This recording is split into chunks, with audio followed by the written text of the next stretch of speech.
welcome to another episode of the Sacred Rainbow Warrior with Alistair McLean. Today I am really riled up. I've received some news from my partner and I received some news from our spirit guides of what's coming in the future. And even though there's a lot of joy and love coming, there's also some terrible things which have been highlighted to us. So I'm not able to share at this time. For one of the main reasons, you probably won't believe me. Because I don't have a platform yet and I'm still learning to share my voice. But what's coming is absolutely atrocious, what they're going to do to us. And I'm really angry. And one of the reasons I'm doing these episodes on censorship is to release that anger, to release that truth. And we've just come into the year of the snake. Yesterday was the 10th of February. I'm recording this on the 11th of February, and February is a illumination month this year because we have 2025, which equals 9. 9 plus 2 is 11. So today is an 11/11, which is 22. And yesterday was the Lantern Festival, which ends the Chinese New Year festival of last year's the Dragon and celebrates the Year of the Snake. And tomorrow is the full moon, the Leo moon, which is also known as a snow moon and also a lantern moon, symbolizing in China when they light their lanterns to give the light, to give their wishes with the candles and the light. So there's a lot of light this year, this month, and this year, yeah. But 11 is numerology, is illumination. So today is a big energetic energy of illumination. But what is illumination? Illumination is when it highlights things, it shines light on things. And one of these highlights that I'm highlighting today is lies and religious censorship and the lies that come with that. And I'm going to be talking about the crucifixion of love. But I want to I want you to understand that I have this gift of working with animal wisdom. If you listen to my podcast, I recently just rebranded and reopened with a wonderful episode on the wasp, which is about the defamation of the deep feminine through jealousy, smear campaign, and influence. And so I'm going to talk about the snake, the year of the snake. The snake is a representation of many things, and I can talk about the feminine side and the masculine side, but straight away I'm going to focus on lies because we're in an illumination month. I'm going to highlight the lies that are hidden within censorship, and the different entities that do that, that action that. And the if you watch, I know it's a funny example, but if you watch the new follow-up to Charlie, no, it's a prequel to the Charlie and the Chocolate Factory. It's called Wonka. It's a very good film, and it highlights exactly who's pulling the strings in society, and that's what I'm talking about today: religious censorship.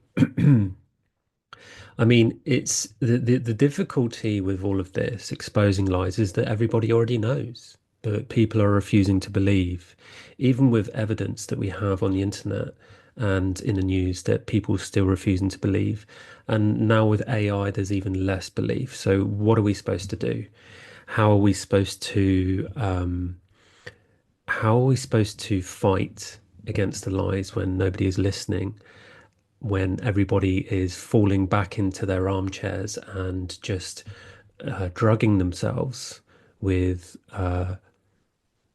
poisoned food, poisoned medicines like alcohol, and filling our brains and our body with complete nonsense through social media and television media. And all of it is a focused energy of separation through lies.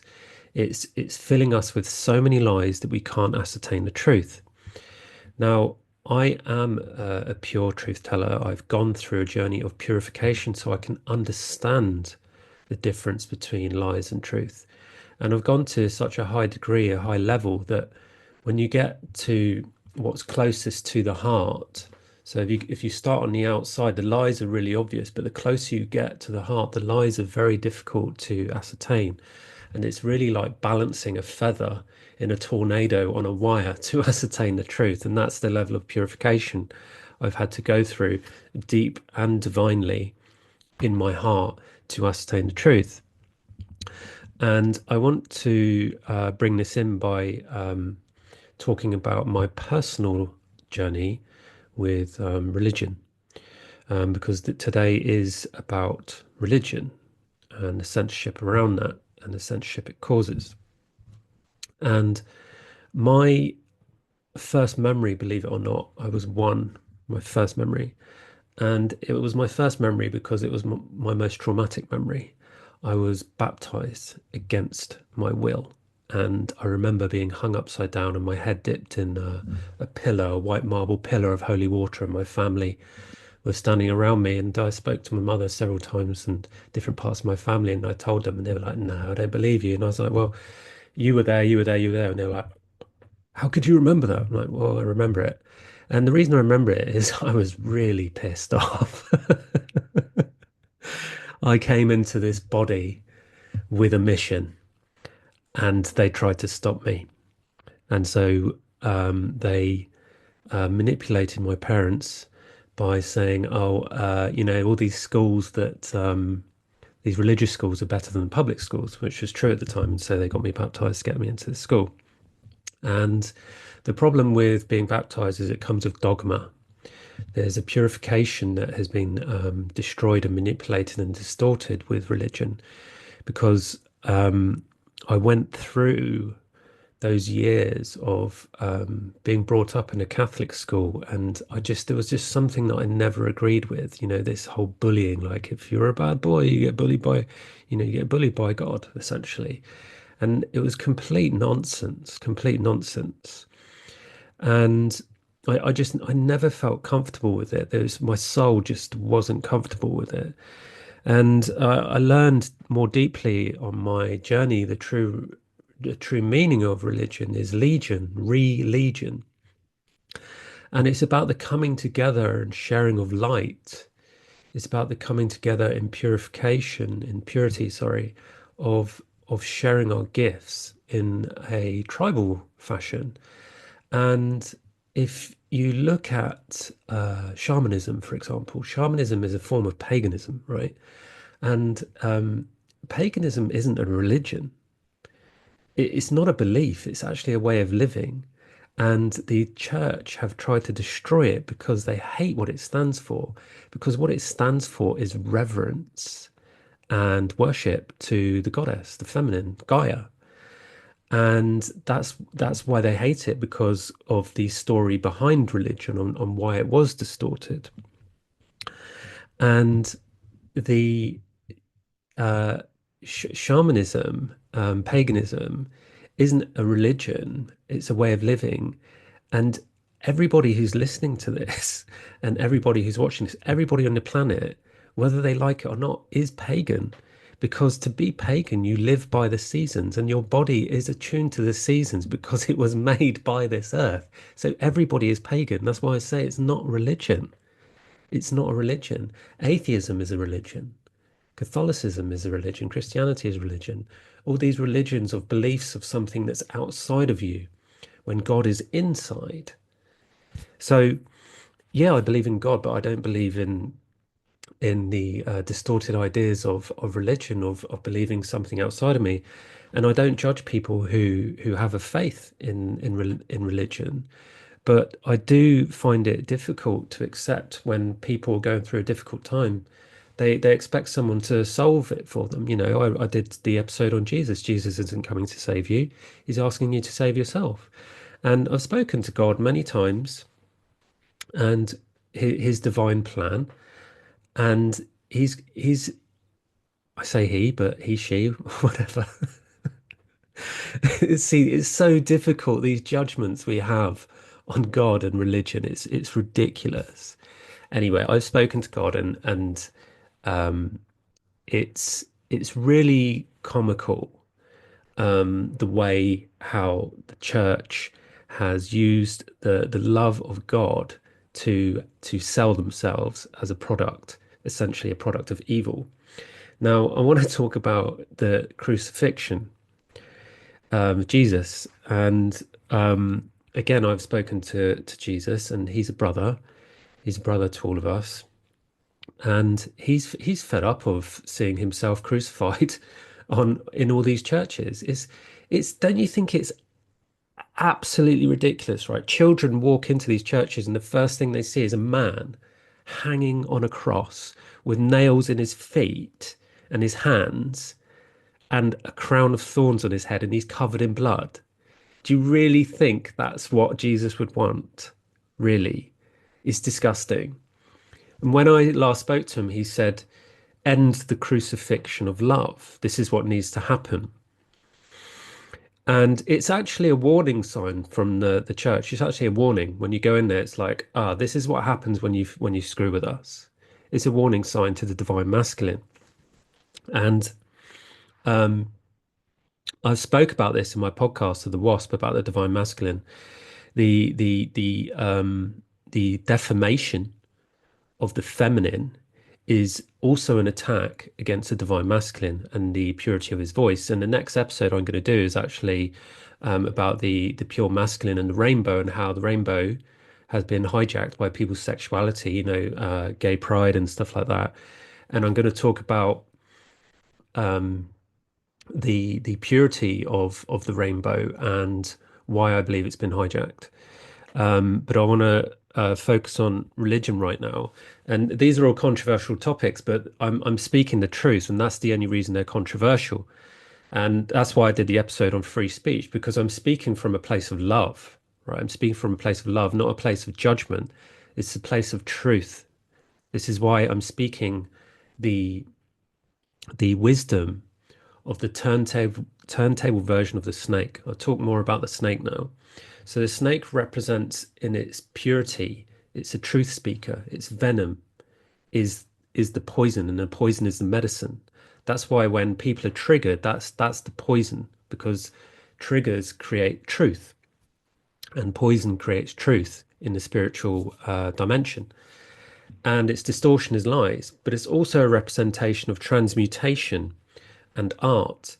And I specialize in integration, how to transmute or transpose or integrate, meaning how do you turn something that you've learnt spiritually into reality, into something that's real. Like, for example, if you got the healing that you are a fabulous singer, but you don't know how to sing, there's an integration process of turning that wisdom that you learned on how to sing into actual reality.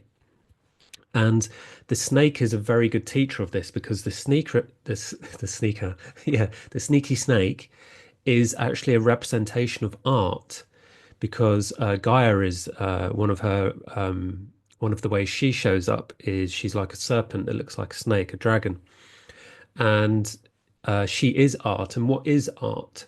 Art is multidimensional. It's a unique representation of love, and art is just an incredible force of love because it's a form of creation. And creation, as per God, is the highest form of love there is, to create. And we are here to recreate ourselves in the image of God, in the own image of ourselves, because, like I said, we are all parts of God, because God split himself up, herself, himself, itself up infinitely in order to know thyself. And that's what we do. So the snake is a very powerful recreator by shedding its skin. And the only way it can shed its skin is by telling the truth, and by going through a transmutation process of my battery is running low. I need to pause and come back to this. 1 second. Right, that's sorted. So, as I was saying, yeah, art. So, art is a form of transmutation. It's a powerful form of integration as well, because transmutation is how we change something from dark into light. And transmutation is the snake's way of shedding its skin.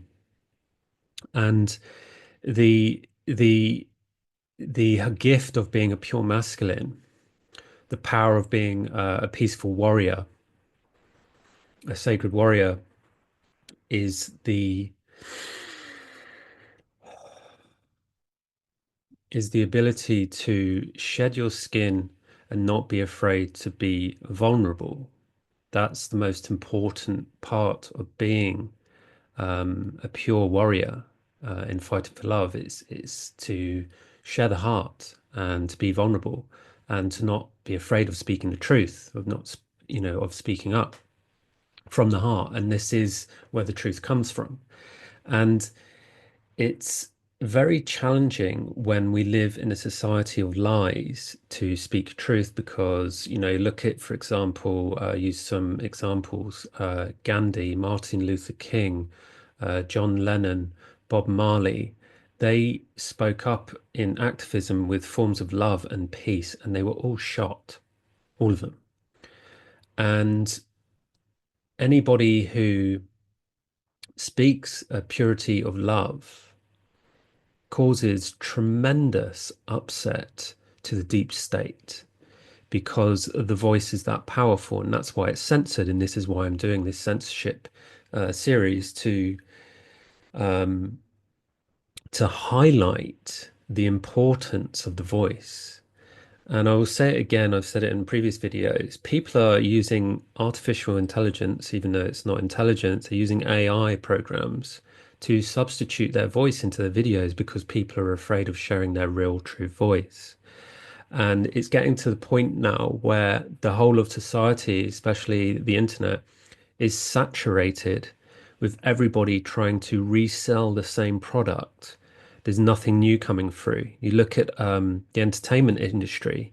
I don't know about you, but I'm fed up of hearing the same remade stuff and the same movies being made over and over again. I mean, they tried to remake Point Break. What are they thinking? That's a classic. You can't remake it. Um, so one of the most powerful and beautiful ways that I went through purification is I realized very quickly. I tried everything. I went uh, deeply into health, mental health, um, and lots of different avenues. More than I can remember. Even some experimental medical procedures to help me with what I was going through because I was being labeled with all of these things like bipolar, ADHD, CPTSD, and I just didn't believe in any of it. And I got through the other side, and that's why I'm sharing my voice because I've discovered the wisdom to pull myself, to pull anyone out of, to help anyone pull themselves out of what is pulling them back and pulling them down from their divine purpose, the healing of the heart, of the masculine. And there's only so far you can get on your own as a man. And I took a really bold step in working opposite a woman. And when I met her in 2020, I didn't know her. I met her by chance, and we became very close friends. And after 11 months of me denying how I felt about her, we eventually became partners and we now live together. But we never stopped doing that work. We do that work almost every day.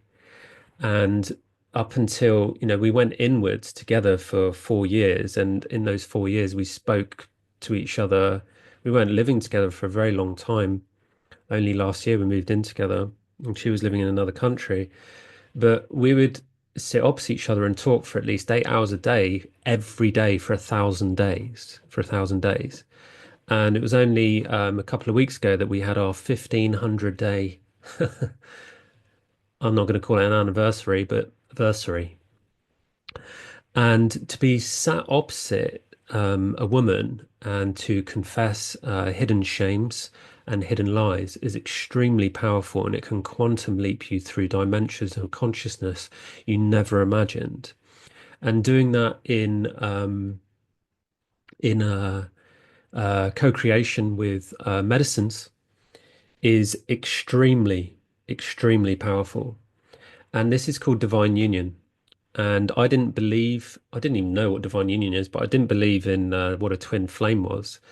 I believed in what a soulmate was, but I didn't understand what a soulmate was. And really, I understand now that a soulmate is just someone who you're very close to that is helping you along your journey in order to meet your twin flame.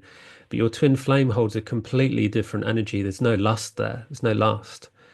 It's actually a twin love, twin purpose. They actually feel like your sister or your brother to begin with because it's friendship first, and that's the power of the twin flame.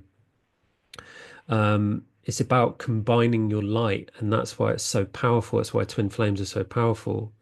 And she's so opposite to me in many different ways, but so there's such a strong connection there. I mean, if you listen to her podcast, it's called She Lives. She speaks from the soul.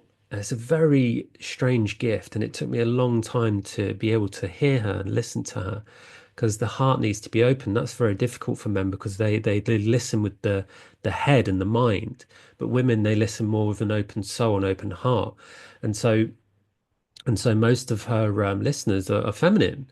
But if you can really attune to the soul, I really recommend her podcast. It's absolutely incredible. And we went in deep and did this purification on the censorship of religion and dogma. And dogma is dogmatic, and again, I use animal wisdom here, the dog. If you reverse dogma, it's am God, I am God, right? So it's actually the Antichrist.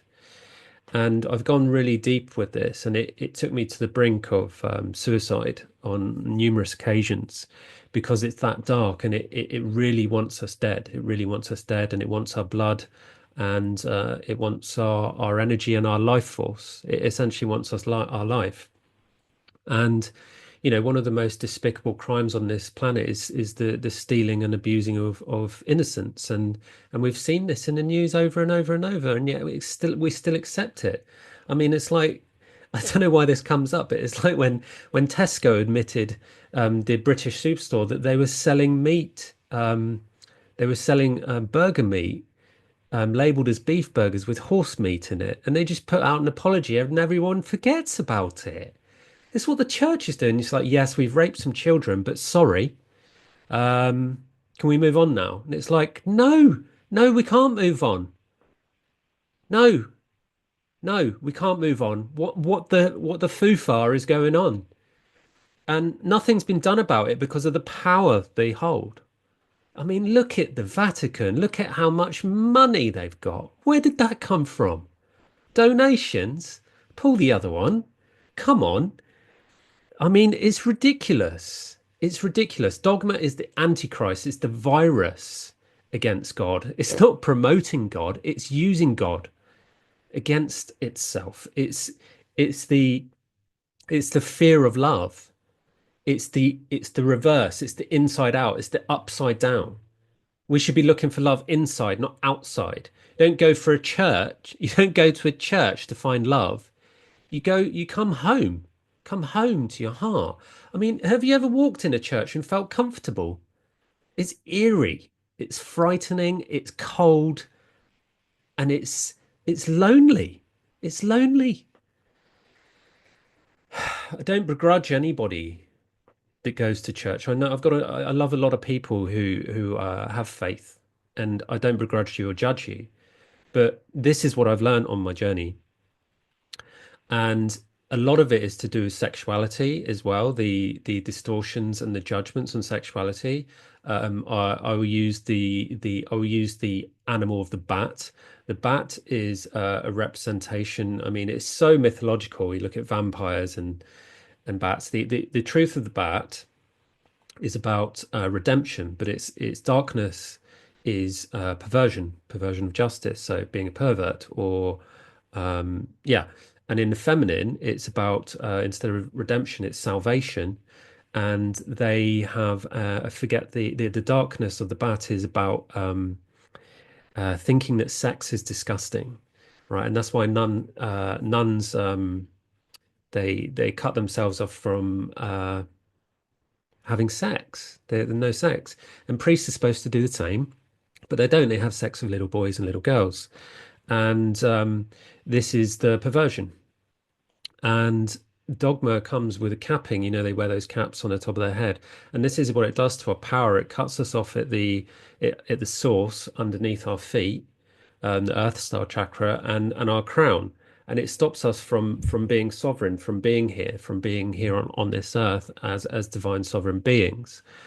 And this is what I've learned over and over, and it's very, very difficult to heal that, especially when you were baptized against your will, like I was, um, because the level of darkness and the level of tricks that they pull in order to retain you as a source of food to feed upon, to feed their perversions of justice and control over the world and enslavement of our systems and ourselves, just like in the Matrix movie.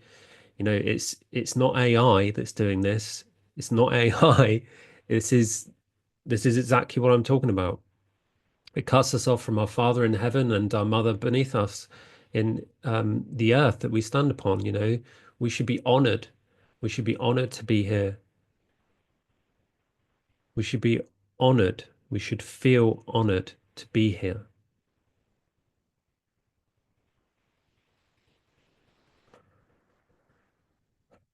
We are nature.